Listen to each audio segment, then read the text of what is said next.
ఏ రోజు ఏమనుకున్నాడు? పేతురుని అంట లేదా ఇక చంపేద్దామని, ఆయనకు మరణ శిక్షణ ఇద్దామనుకున్నాడు. పేతురుని యొక్క ముగించమని అనుకున్నారు, కానీ వారి నుండి కాపాడారు ఎవరని అంటే ప్రభువైన యేసుక్రీస్తు వారు తన దూతలని పంపించి ఆ మరణంలో నుండి తప్పించాడు. హల్లెలూయా.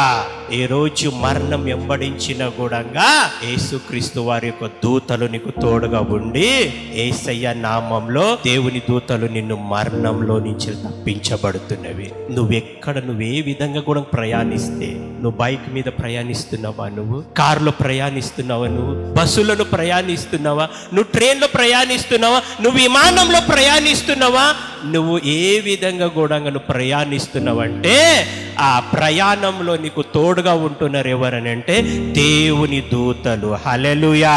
అక్కడ భయంకరమైన నీకు తుఫాను వచ్చినా, మరణము లేదా నీ ముందు నుంచి వెళ్ళిపోతున్నా కూడా ఆ మరణము నిన్ను ముట్టకుండా నీకు కాపాడే నీకు దూతలు నీకు నిరంతరము తోడుగా ఉన్నవి. హల్లెలూయా.